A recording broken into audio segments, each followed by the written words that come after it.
One evening, while the rabbit was lying there alone, watching the ants that ran to and fro between his velvet paws in the grass, he saw two strange beings creep out of the tall bracken near him.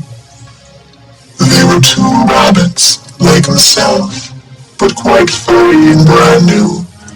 They must have been very well made, for their seams didn't show at all, and they changed shape in a queer way when they moved.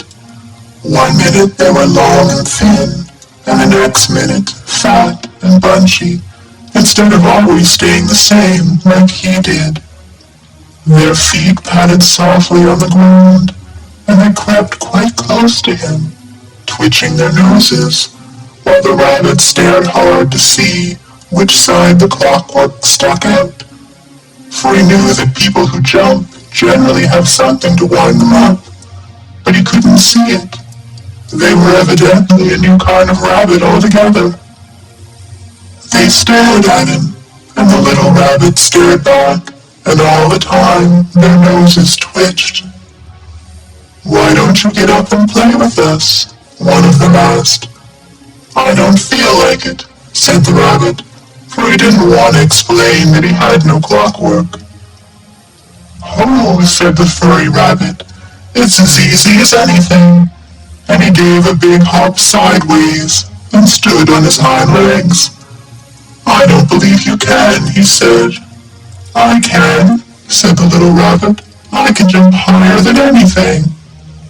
He meant when the boy threw him, but of course he didn't want to say so.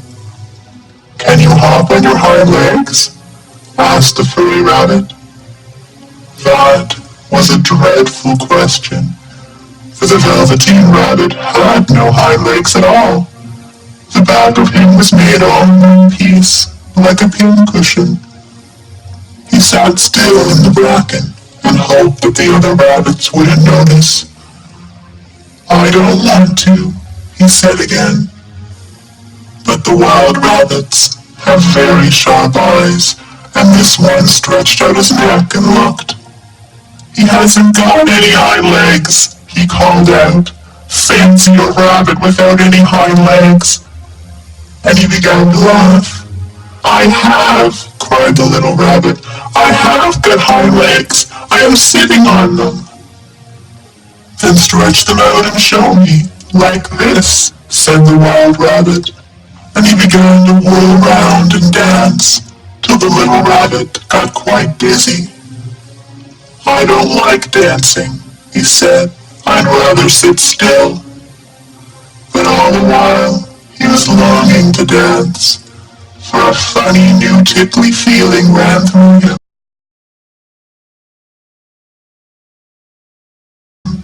and he felt he would give anything in the world to be able to jump about like these rabbits did. The strange rabbit stopped dancing and came quite close.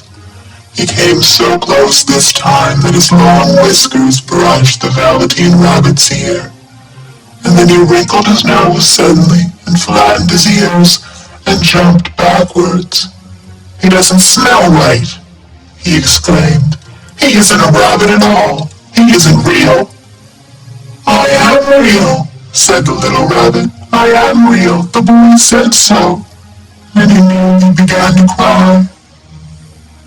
Just then there was a sound of footsteps, and the boy ran past near them, and with a stamp of feet and a flash of white tails, the two strange rabbits disappeared. "Come back and play with me," called the little rabbit. "Oh, do come back. I know I am real."